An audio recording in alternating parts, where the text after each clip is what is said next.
First Corinthians 14, verse 40. The Bible says, "Let all things be done decently and in order." Decency and order in the church. This is a very hard topic and it could produce some revolutions in your stomach if you are not ready. Okay? Now, we must introduce more order in the church. Tama? More decency is good. Kaya nga sinabi, let all things be done decently. Ibig sabihin, kung alam natin yung word na decent, in the spiritual sense, not in the physical sense. And in order, ay not in the congressional sense, but in the divine sense. Alam nyo, sinabi nga lagi ng Panginoon, my ways are not your ways. My thoughts are not your thoughts. Because as the heavens are higher than the earth, so are my thoughts higher than your thoughts. Kaya, wag nating bigyan ng earthly meaning, ordinary meaning, ang decency and order in the church. Bakit? Because this is not my church, this is not your church, this is the Lord's church. This is a divine worship service. This is not just a meeting of men. Pagka nakita natin yung meaning na yan, yung aspeto na yan, ay mas mabibless tayo tuwing meeting natin. Pagka nakita natin na ang pagtitipon pala na ito ay hindi para sa akin. Ang default ng mga tao pagka uma-attend ka ng church, ano ba mapapala ko dyan? Diba? Mali. Dapat, pupunta ka dito, pupunta tayo dito, we will come together. Ang tanong sa ating isip, ano ba ang mapapala ng Panginoon sa akin? Yun ang mindset. Hindi yung anong mapapala mo. Kasi pag naghanap ka ng mapapala, physical yun. Emotional yun. So malamang, lumalabas ka lagi, natatapos ang service, wala kang napala. Hindi ka naman kumita. Hindi ka naman itanghal. Hindi ka naman nadagdagan ng prestige. So, anong napala mo? Umattend ka lang, nakinig ka sa isang monologue, kung di ka masyadong nagkasama sa program, parang wala ka napala. Kaya nga yung iba, hindi ako attend kasi absent si pastor. Ay, attend ako kasi ako mag-special number. Ay, attend ako kasi ako magtuturo. Maaga ako. Kasi iniisip mo, may mapapala ka. Pero ang tanong, pag pupunta ka sa church, ano ang mapapala ng Panginoon? How do I glorify God? Yes. And that becomes a burden to you that you should make the worship service in decency and order. Sabi po ng 1 Corinthians 14:26, doon tayo mag-uumpisa magbasa. How is it then, brethren?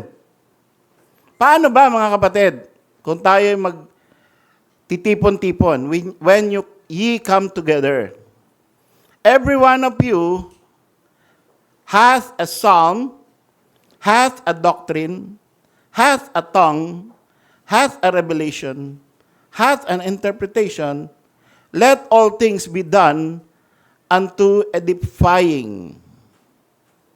So, binibigyan tayo ng ano yung pwede nating gawain sa isang worship service when you come together. And we can sometimes exceed. Meron tayo ditong joint meal. Meron tayo ditong testimonies. Meron tayo ditong memory verses. Meron tayong special numbers and choir.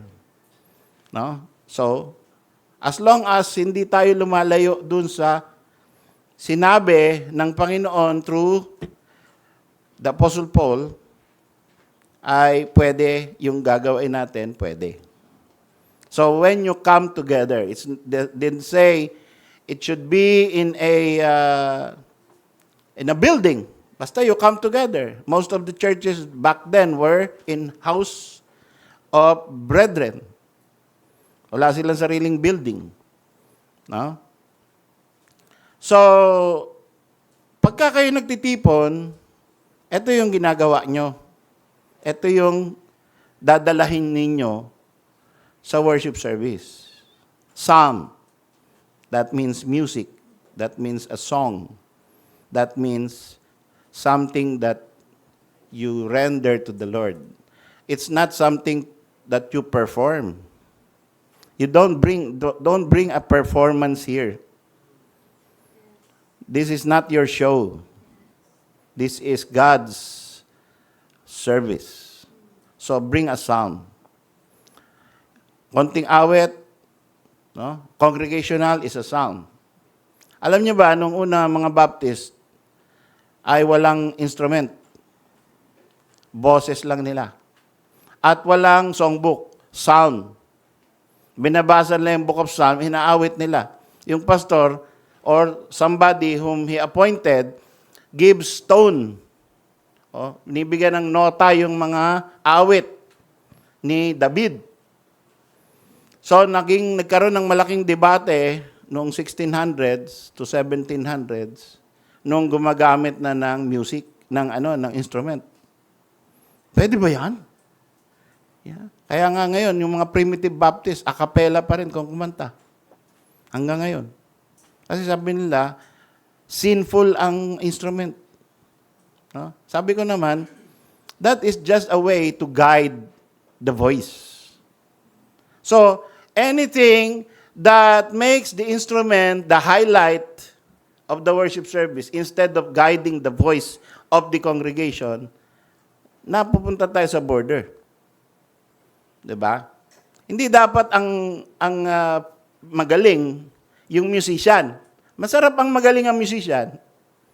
Pero hindi siya yung natatanghal. Ang pinapakinggan ng Panginoon, yung mga awit sa Kanya, galing sa puso ng mga tao. Kaya whether may instrument o wala, you have a song from your heart. Sing a new song in your heart. Yun ang importante. Okay? So, kung magaling yung music, syempre, gumagaling din yung awitan natin. That's good. It is a harmony. Nagtutugma sila. What else? Doctrine. Tongue, revelation, and interpretation. Na-observe ko to. Mamaya makikita natin that the tongue have ceased. Revelations by prophecy are no longer needed because of the completion of Scripture. Pero yung psalm, andyan pa rin, at saka yung doctrine. Ngayon, kung sakaling yung psalm, halimbawa, hindi ka makaawit kasi hindi mo alam, wala kang kabisadong music. Wala kang kabisadong kanta. So, hindi ka makaawit. Alangan namang mag-hum na lang kayo. Ano natitira? Doctrine. Diba? So, psalm, minsan, masarap may awitan, pero minsan, kung wala na tayong alam na awit, o halimbawa, napunta tayo sa isang lugar na nagtipon-tipon, nag-worship service, pero walang awit, walang may kabisado, ano natitira? Doctrine. Kung walang doctrine, wala nang church. Wala nang church service.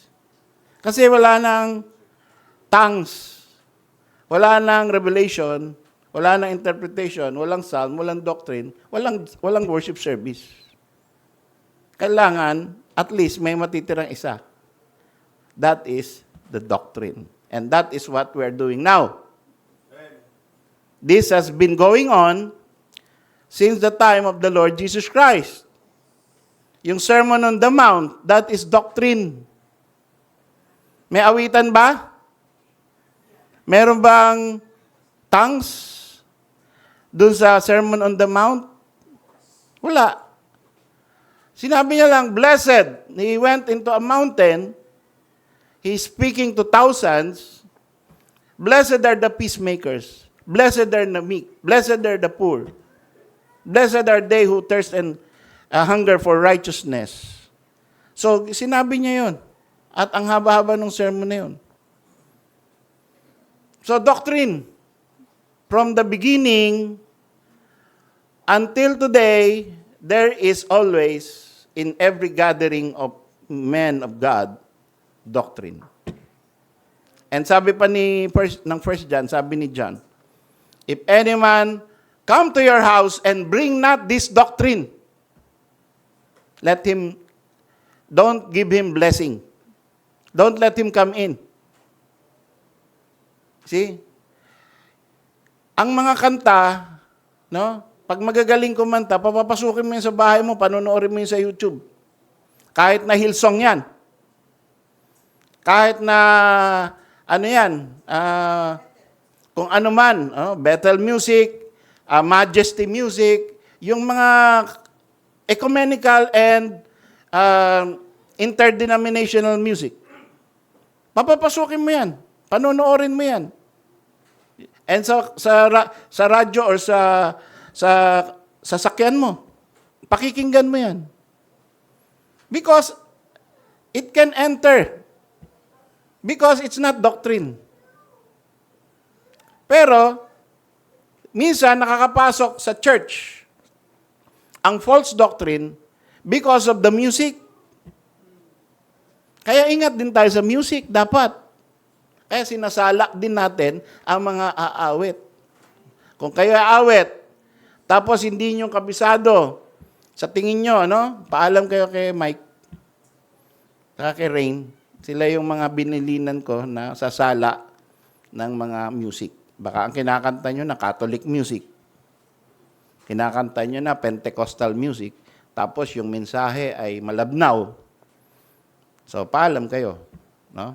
At ganon din ang bilin ko kay Brother Air sa pag mamimili siya ng kanta ng choir. No? Ingat tayo sa music kasi baka mapasok tayo ng false doctrine because of the music. Now, sa ating when you come to church, worship begins at singing. Dito sa atin, ang nangyayari sa atin, ang worship service natin, this is how I look at it and how I determine it in our church, particularly in our church. Other churches may have a different kind of determination. Sa atin, after the Sunday school, di ba may break? Then after the break, merong singing, announcements, special numbers, Bible reading, sermons on doctrine. Then you surrender your will to the sermon or as God touches your heart through His Word. And then the ending is the offering. That is the scope of the worship service. Yung Sunday school, minsan ginagawa nating Bible Institute, minsan question and answer, minsan ay maikli, minsan ay mahaba. Doctrinal din yan, pero that is not the beginning of the worship service. Okay? Yung devotion, hindi pa rin yun worship service. So parang nagbi-build up tayo. Sa umpisa, merong singing, fellowship, nagbi-build up tayo. Hanggang sa break, pagkatapos, umpisa ang worship service. Sa worship service, it is a worship service of the Church of God. Hindi pwedeng kasama ang mga hindi kasama sa church. Pwedeng spectator. Pwedeng manood. At pwede ring maging a prospect. No? Nanonood sila, nakita nila, this is a proper church. I want to join.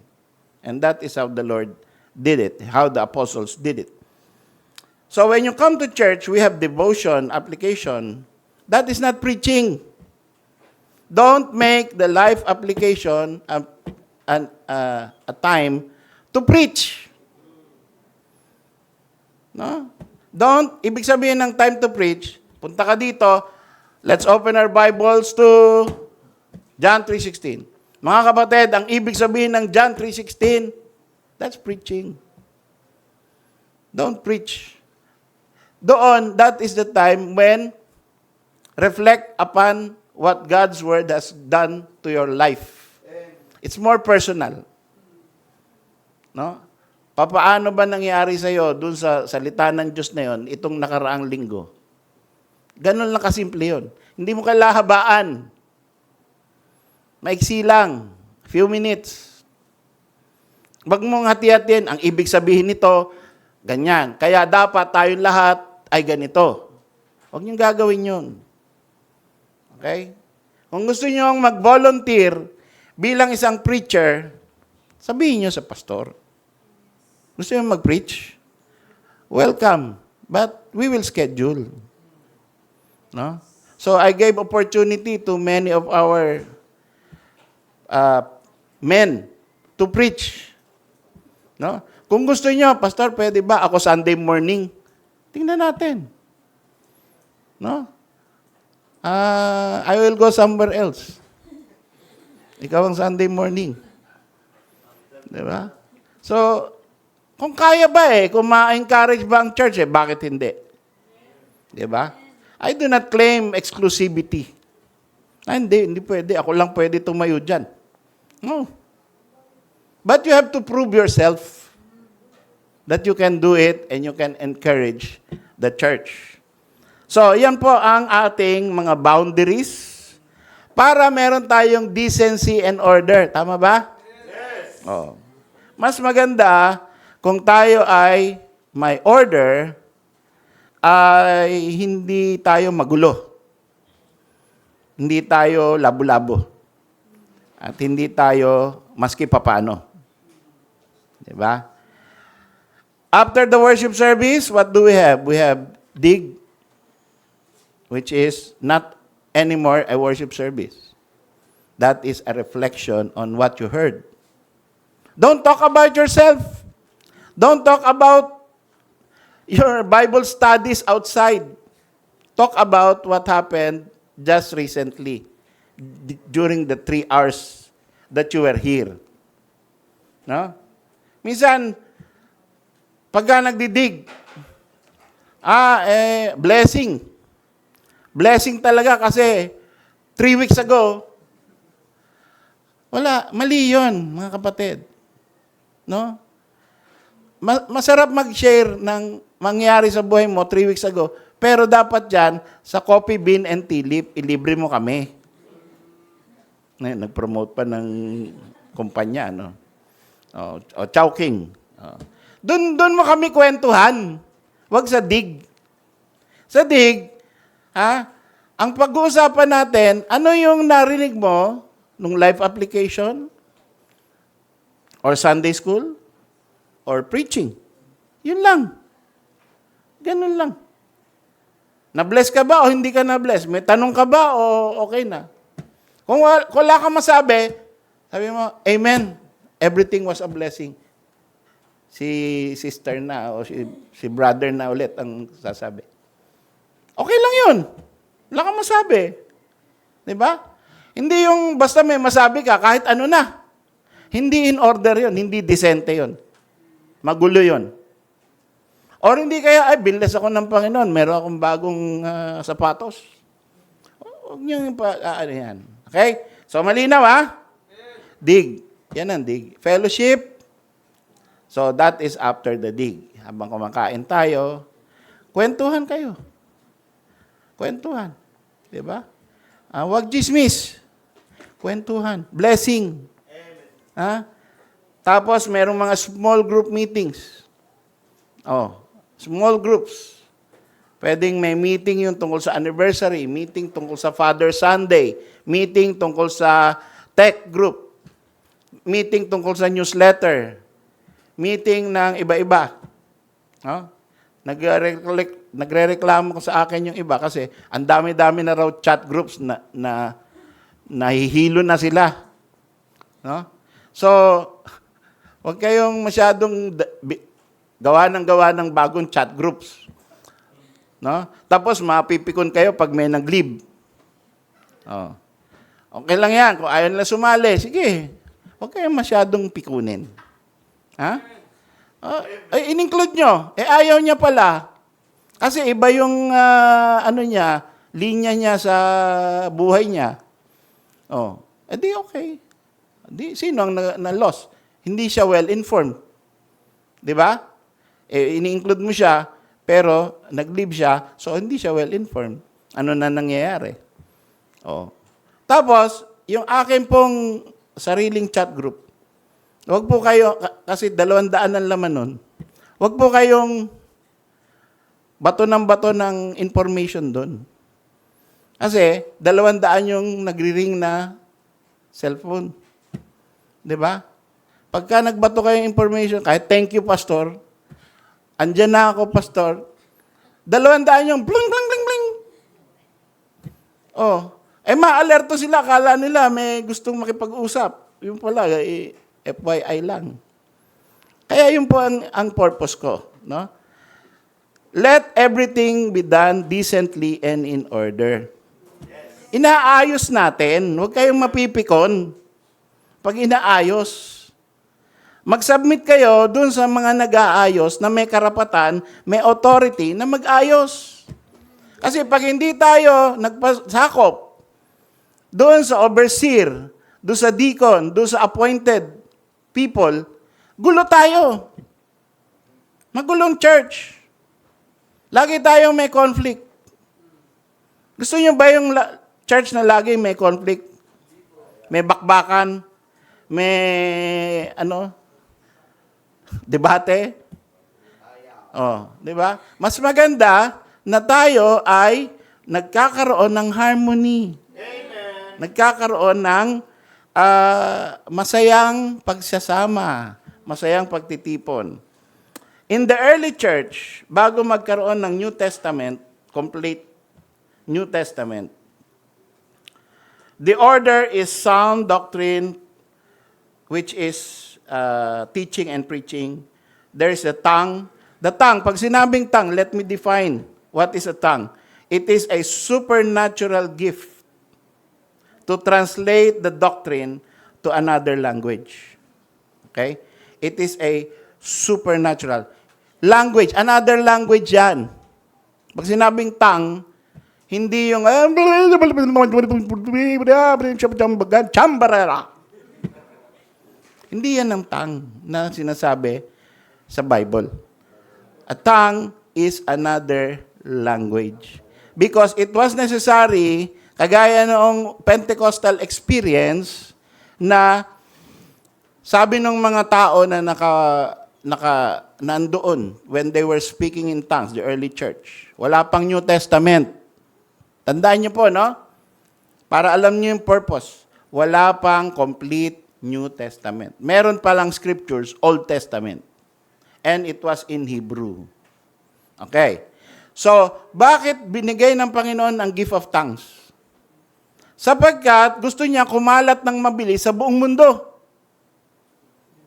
ang banal na kasulatan, ang kanyang mga salita, ang kanyang mga aral, at ang pure gospel. Gusto niya kumalat.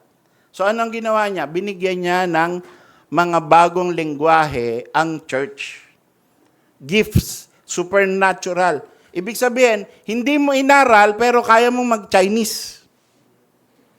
Hindi mo inaral pero kaya mong mag-Spanish. Kaya mong mag-Russian. Pero hindi ka nag-aral. Okay? Kami, nag-aral kami ng Arabic. O yung iba sa amin na nagpunta sa Saudi Arabia, ay nag-aral kami. No? So, marunong ako magsalita ng Arabic, kaunti. Kaya, yan ay inaral. So, hindi supernatural yan. Di ba?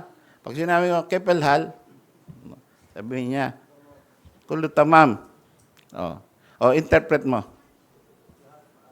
O, lahat maayos. O, so, sabi dito, huwag ka magsasalita ng tongues na walang interpretation. So, nagsalita ako ng tongues, in-interpret niya. O, Kepelhal means, how are you? O, Kulutama means, all is good, all is well. O, so, may interpretation. Kaya, maayos tayo. We are in a decent church. We are in a organized church and in an orderly fashion. We do it. Pero ito mas importante, mga kapatid. Yung sinabi doon sa dulo ng 1 Corinthians 14:26. Tingnan nyo. Let all things be done unto edifying. Huwag po kayong gagawa ng kahit ano dito, starting from me to the newest member of the church. Don't do anything in the church that is not edifying. Okay? Pagka yan ay hindi nakaka-lift up, hindi nakaka-grow, hindi nakaka-build up. Edify means build up. Parang yung building may pundasyon, tapos tinatayuan mo ng walls, tinatayuan mo ng sahig, pinipinturahan mo, binilagyan mo ng roofing, sinasara mo, ginagawaan mo ng decoration. That is edifying in the sense, no? That we are in a building, the church, the metaphor of the church is a building, and what you do is there is a foundation, that is the Lord Jesus Christ, and then there are pillars, and then we build on these things. We build. So, anong ginagawa nung hindi edifying na salita or action? Nagmamaso yun para masira. Yun ang effect. Pagka anything na ginagawa natin dito, sinasabi natin, inuugali natin, pagkatapos hindi pampatibay, hindi pampaganda ng church natin, hindi itong building na to kundi yung church as a body of Christ, hindi nakakaganda, nakakasira, para kang minamaso mo yung mga semento dito. Parang nilalagyan mo ng, kinakatkot mo para magkaroon ng kalawang. Parang binubutas mo yung gutter para magkaroon ng leak. Yan ang ginagawa ng hindi nakaka-edify na mga salita. Lalo na pag tayo ay when we come together. Ang emphasis ng 1 Corinthians 14:26, when you come together, let all things be done unto edifying. Now, what is this? Is this my word? This is the word of God. This is the command of God. And if we will violate, we rebel against God. So, huwag tayong gagawa ng ganun na hindi nakaka-edify. Stop! Diba? So, yan ang sinasabi rito. From beginning of worship to the end, we must be aware of the presence of Christ through the Holy Spirit.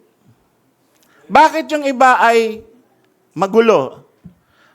Ibang churches, ibang members, ibang mga tao. Bakit nagkakagulo ang isang church? Ba't hindi decent?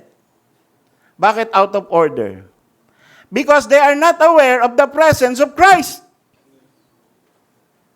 Panginoon ang kasama natin dito if this is a church of God.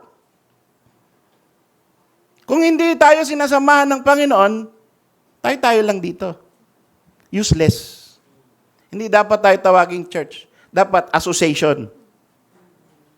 Diba? Asosasyon ng mga interesado sa Biblia. AIB. Asosasyon ng mga interesado sa Biblia. AIB. Hindi dapat SGBCI. O, ano? Saan ka member? SGBCI ka ba o AIB? Interesado ka lang? O seryoso ka? Kung seryoso ka, you are aware that in our midst today, the Holy Spirit is present. And that He represents the Lord Jesus Christ who is physically in heaven. So, anong gagawin natin? If we violate, if we did something which is not edifying, repent! Yun lang naman eh. Di ba? Kung na-recall mo na meron kang ginawa, let everything be done. So, may ginawa ka. Then, it did not edify. Then repent. Yan. Simple as that. Bow your head in shame in the presence of God. And you can do it in secret. You don't need, hindi mo kailangan na humahagulol ka at nakaluluhod ka rito. We don't need those kinds of drama. But be sincere, be sure, God knows what you're doing. God knows about your behavior. In the presence of God, if you are not edifying the church, you are destroying the church. Ngayon, sino nakakawa? Bakit sinulat to ni Paul? Let all things be done decently and in order. Bakit sinulat ni Paul? Bakit sinabi niya, let all things be done unto the edifying? Kasi yung members of the church in Corinth were not doing the worship service in the proper way. Kaya tinuturuan niya. Di ba? Ibig sabihin, nasa loob ang problema. Wala sa labas. Nasa loob ng church. Yung members ng church, hindi maayos. Hindi decent ang kanilang pamamaraan ng worship service. Hindi in order. Umpisahan natin. What if you have the urge to speak? During the worship service, nagkaroon ka ng urge. Dapat mapakinggan ako. Gusto ko magsalita. Or you think you should speak. And that by speaking, you think you can help the church. Sa tingin mo, and build up the church or edify the body of Christ. What if that happens to you during the time that you are sitting, listening to the preaching? Gusto mo biglang nakaisip ka, ay, gusto kong magsalita. Gusto kong pakinggan ako. Meron akong sasabihin. I think, galing sa Diyos ito. Kailangan pakinggan nila ako. Nangyari po yan sa Corinth. At ito ang sinabi ni Paul. Kasi sabi nga niya, dapat be done unto edifying and dapat ay decent and in order. So kung meron kayong urge na magsalita, first of all, you have the urge suddenly. Ako rin mag-i-speaking in tongues. Or I will speak in another language. I think this is from God. The Spirit is leading me. So, tatayo ka. Tatayo ka ngayon. Dahil nakikita mo yung isa nag-speak, pinapakinggan. Tayo ka din. Tapos magsasalita ka din. Ito, 1 Corinthians 14:27. Merong regulation. Kung gusto mong magsalita using another language, merong order. Merong decent way to do it. Hindi pwedeng tumayo ka na lang at any time at gusto mong magsalita ay payagan ka na magsalita. Merong order.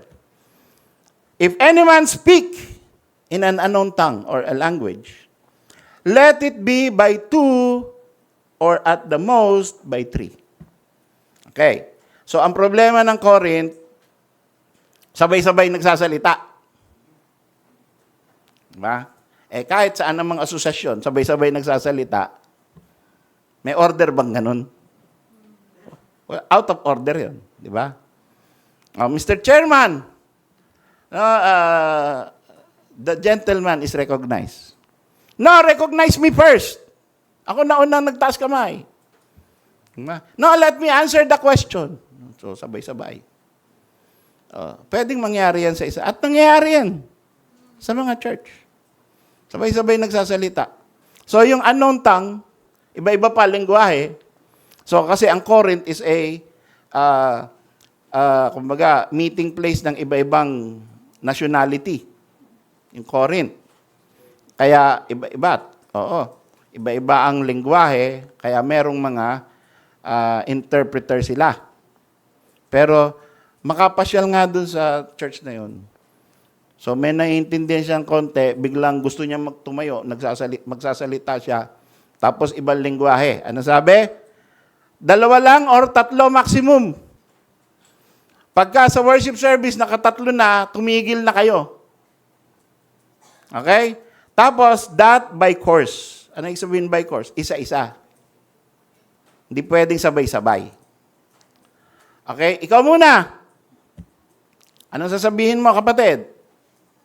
Tayo ka. Tapos, sasalit. In al-hatib al-matlub. La yumkin. La yumkin an tasal bi'il-an. So, dapat may mag-interpret. Oh. Di ba? In-interpret. Interpret mo. Okay, so tama na yan. Tama na yan. Okay. So, pagka may unknown tongue, so nakatatlo na tayo na ibang lingwahe, tigil na. That by course. So pagka sabay-sabay, mali, shut up. Dapat tumigil. At yung nandito, may karapatan na pumigil. Di ba? Tigil na yan. Di tapos dapat. Tapos sabi, pag may nagsalita ng another, let one interpret. But if there be no interpreter, let him keep silence. Silensyo! Walang interpreter. You cannot speak.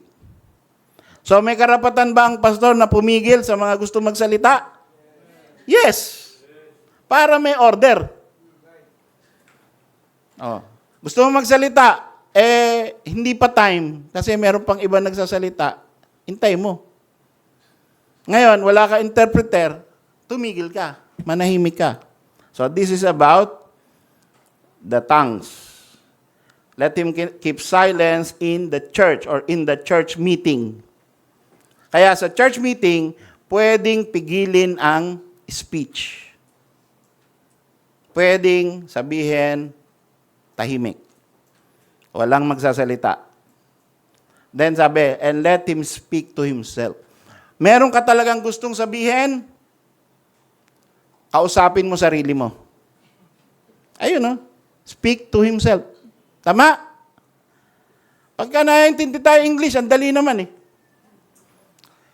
What is speaking to yourself? Kausapin mo sarili mo. Gustong-gusto mong magsalita, hindi ka pinapayagan, okay din yan sa Panginoon na kausapin mo na lang yung sarili mo. At ang Diyos, habang kinakausap mo yung sarili mo, kausapin mo yung Diyos, valid na speech yan sa harap ng Diyos. Because God hears your heart. God knows your thoughts. So, hindi po masama pigilin ang speech para merong decency and order. Kung hindi nakikita na edifying, Brad, stop. And right there and then, anybody or any brother or sister who has been given the word stop should stop. Para wala, hindi ako tatahimik. Wala na tayo order. Di ba? Pinapa-stop ka, ayaw mo tumahimik, wala nang order. Sino na-offend? Panginoon. Gusto niya yung church niya may order eh. Eh, binabiolate natin. Diba? Huwag nating offend Panginoon. Para wala tayo ikabud. What is ikabud? The glory has departed. Iiwan tayo ng Panginoon pag magulo tayo. Meron pa tayong building, pero wala ng Panginoon. Gusto niyo ba yun? Diba? So, pag sinabing tahimik, tahimik. Okay? Kausapin mo yung sarili mo. Lord, I have this burden about this church. I want to say this. So, pag nasabi mo na yung sa sarili mo at sa Panginoon, then find time. Kausapin mo yung pastor in private. Tama ba yan? Yes. In private. Amen. Wag mong ikakalat sa buong church yung feelings mo. Di ba? You will have your time. Ano lang tayo? Intay lang. No? Wag tayong bubunghalit. No? Wag tayong magmadali na mapakinggan kung ano man ang saloobin natin. Di ba? Tatakbo pa rin ang mundo, tatakbo pa rin ang church. Hindi katapusan ng mundo pag di ka nagkasalita. 1 Corinthians 14:29. If you think you have the gift of prophecy, so, okay, wala kang gift of tongues. Mayroon kang gift of prophecy. You think you receive a revelation. Meron akong revelation. Kailangan sabihin ko to. Importante to. Makaka-edify ito. Kinausap ako ng Panginoon kagabi. Okay? Kailangan tumayo ako at magsalita. Okay. Tingnan nyo yung sinabing instruction ni Paul. Let the prophets speak. So, are you a prophet? Kung prophet ka, papayagan kitang magsalita. Patunayan mo munang prophet ka. Diba? Tandaan nyo, ang isang prophet, sa Old Testament, ang isang prophet, nagpakilala na prophet, pag nag-fail ng isang beses, pinapatay. Kaya ingat kayo sa pag-claim ng prophet. Diba? Ang isang prophet, kapag ka ikaw ay nagsalita, nagkatotoo. Nagsalita, nagkatotoo. Nagsalita, nag-fail. False prophet ka. Kahit tama yung dalawa mo. Yung pangatlo mo, false. False ka. Nanguhula ka lang. Tawag sa'yo, estudyante ni Madam Auring. Okay? Hula lang.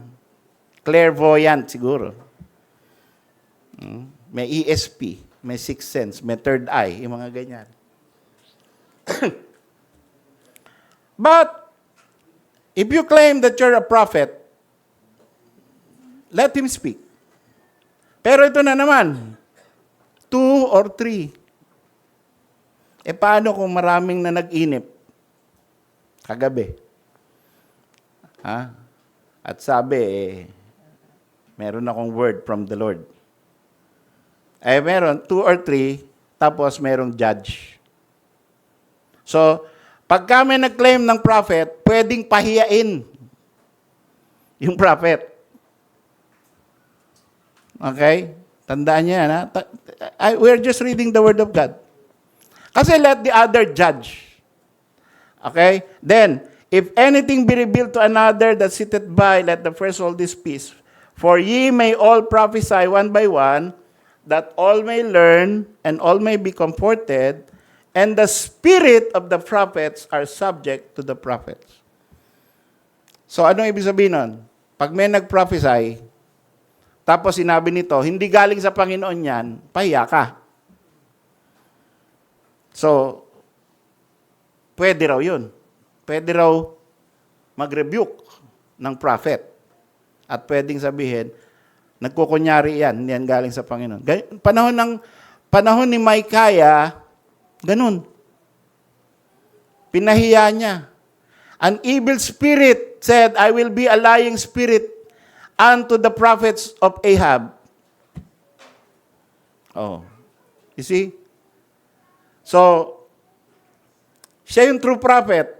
Meron ding ibang prophet. Nireveal sa kanya ng Panginoon, ito, gawin mo para mapahiya yung mga false prophet na yan. Kaya, the spirit of the prophets are subject to the prophets. Sa 1 Corinthians 14:33, for God is not the author of confusion. So sa church service, pag maraming gustong magsalita at sinasabi may karapatan ako magsalita at ito'y galing din sa Panginoon, may regulation. 2 lang or 3. Tapos, pag nagpakilala ka na prophet or may gift of prophecy, pwede ka ring sawayin. May judge. At pwedeng sabihin, hindi galing sa Panginoon yan. Ngayon, sa panahon natin, 2025, paano natin malalaman ang hindi galing sa Panginoon at saka galing sa Panginoon? The scriptures. Biblical authority. Sola scriptura. Ayun. Diba? Kasi, bakit? Kompleto na ang Bible. Kompleto na. Noong panahon ni Paul, sinulat niya to, hindi pa kompleto.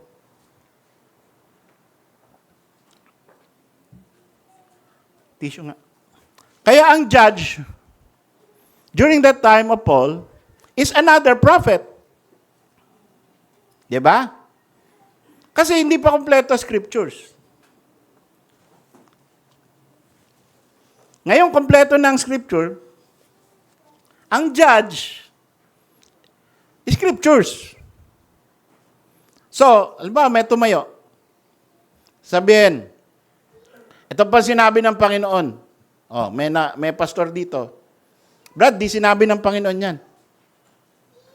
May isang tumayo. Sabi, ito po sinabi ng Panginoon. Nasusulat, cleanliness is next to godliness. Hezekiah 3:16. Brad, wala yan sa Bible. Andun po. Sige, hanapin mo. Di ba? So, meron ng judge. At pwede siyang mapahiya for being pretentious. For saying, this is the word of the Lord, and the Lord did not send him. Di ba? Sino ang judge ngayon? The scriptures. Yung nakakaalam ng scripture, he can use the scripture to say, that's wrong. Hindi galing sa Panginoon yan.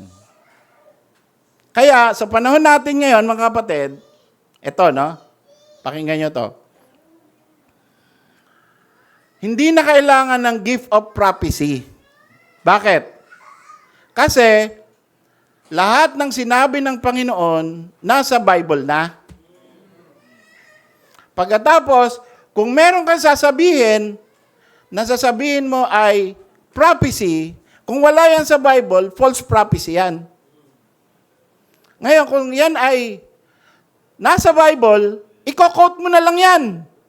Di ba? Nakita niyo yung logic?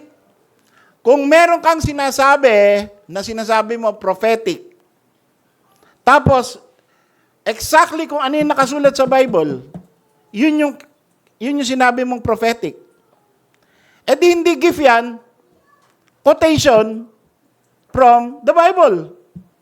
So, kailangan pa ba yung prophetic mo? Hindi na. Ngayon, reverse. Reverse is true. Kung yan ay sinabi mo galing sa Panginoon, wala sa Bible, false prophecy yan. Hindi na rin kailangan yan. So, itong mga panahon na ito, sinasabi ni Paul, may regulation, 2 or 3. Pati yung tongues, 2 or 3. May interpretation, merong judgment. During the time na wala pang complete Bible. Ngayon meron na. So, dito sa verse na ito, when you come together, okay, process of elimination.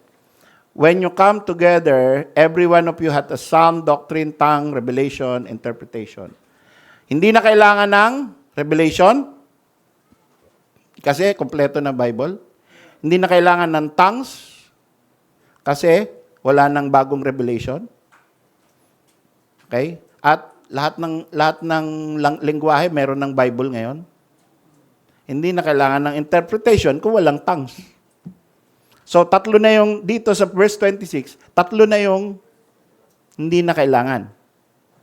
Nung panahon na yon, kailangan. Ano na lang natira? Psalm, tsaka doctrine. Di ba? Umaawit naman tayo, di ba? Yes. So, ginagawa natin yung psalm. Nag-aaral tayo, nagtuturo tayo. Ginagawa natin yung doctrine. So, sumusunod tayo sa Bible. Amen. Sumusunod tayo. At ang purpose ng sermon ay hindi para itaas ang sinuman, kundi it must be done unto edifying of the church. So that there will be decency and order. For God is not the author of confusion. Pag nako-confuse ang church, that is not from God. Sino rito nako-confuse? I-solve nyo yan. If you are now feeling you are confused. Sabi, God is the author of peace. Sino rito ang walang peace? Solve mo yan. No? Huwag mong patagalin yan sa puso mo na wala kang peace. Because God can give you peace. Confusion, confused ka ba? Emotional ka ba? God can give you solution to your emotions. And this is happening in all the churches of the saints, na kung saan nandun yung presence of God.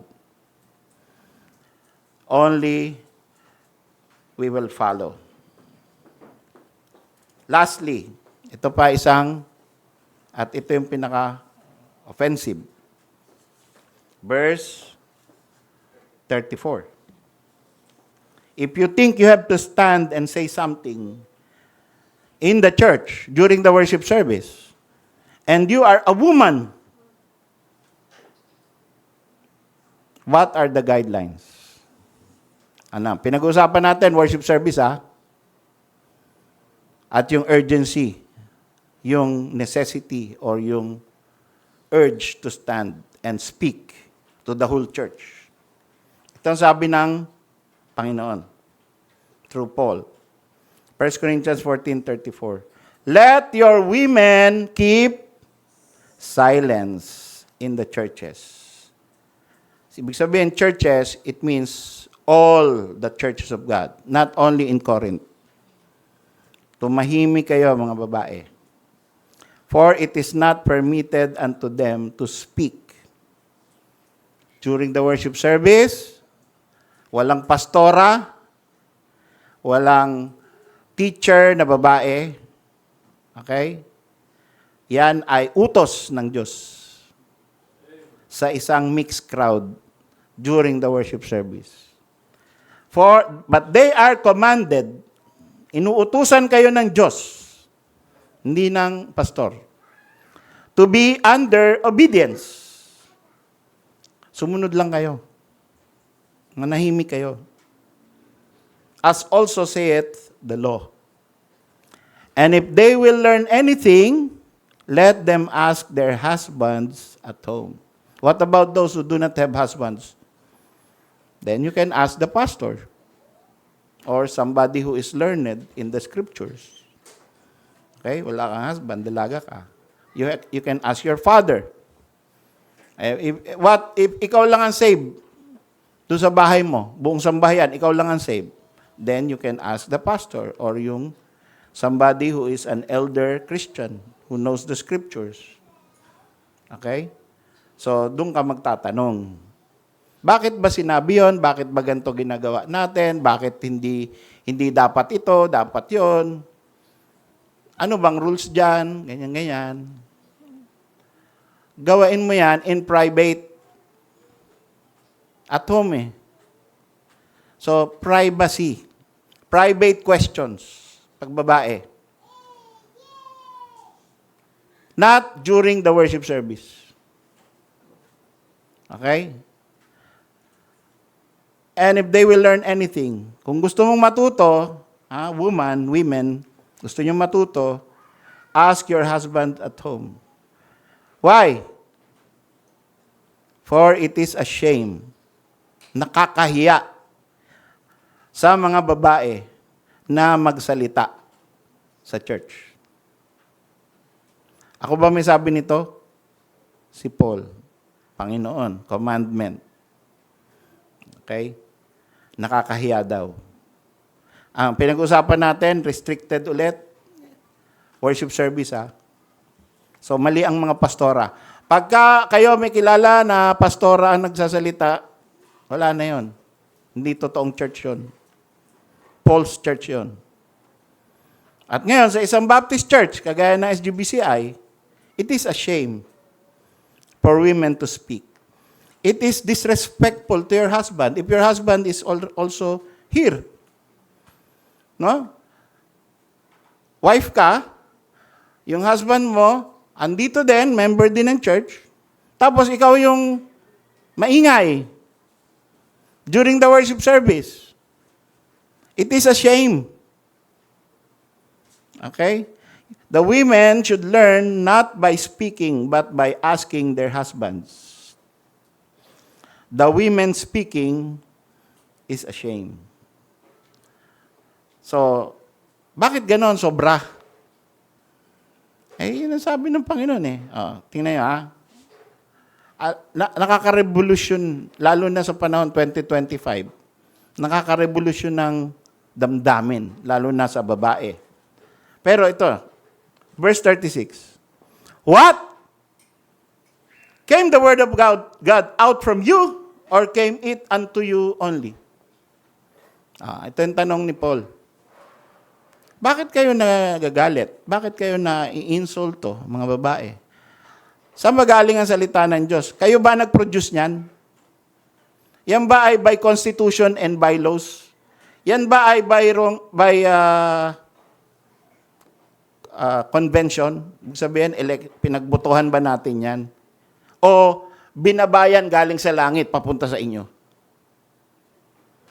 Came the word of God out from you? Or came it unto you?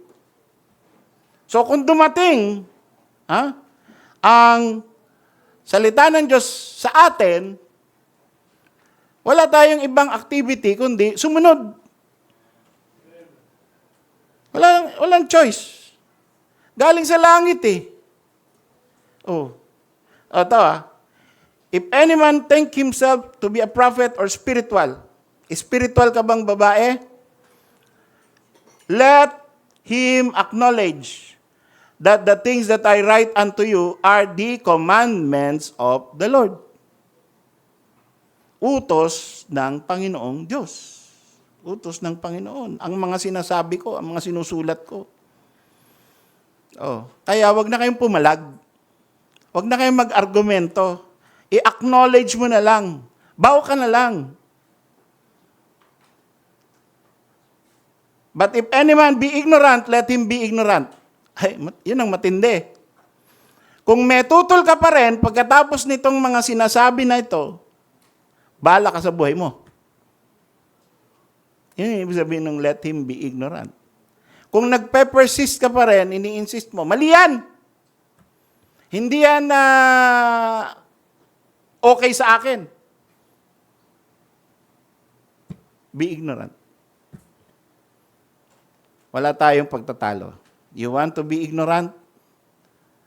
Be ignorant. Ayaw mong tanggapin? Huwag mong tanggapin. Pero, huwag mong isipin na spiritual ka. Huwag mong isipin na tinatanggap ka ng Diyos. Kahit na inuutos na nga ng Diyos, hindi mo tinatanggap, huwag mo ring isipin na tinatanggap ka ng Diyos. Ganun lang kasimple yun. Let him be ignorant.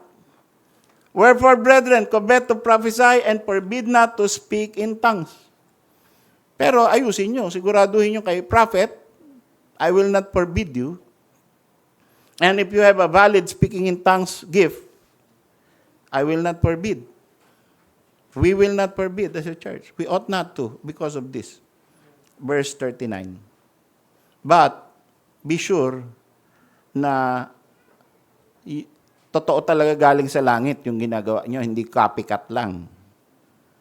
Hindi, alam nyo, yung isang Pentecostal kasama namin sa Riyadh, Sister Glo, sabi niya, meron kaming class, papaano mag-speaking in tongues. Ibig sabihin, tinetraining nila yung dila nila, paano mag-speaking in tongues. Sino ba rito nag-speaking in tongues na? No? Tinraining yung dila. So, nagiging instantaneous. At it sounds like another or angel's language. No? But it is not true. It is a product of training, not a gift. It's not supernatural. It's completely natural because of the tongue was trained to do it. So, wala tayo ditong pretending eh. Wala tayo ditong kunyari para lang sikat ka dahil nakaka-speak in tongues ka. So if you, what remains now is the order of worship is to edify the church through a sound and a doctrine. Ano ang gagawin natin ngayon, mga kapatid? Kung yan pala ang patakaran, susunod tayo. Let every head be bowed. Tayo po mag-reflect sa ating mga narinig.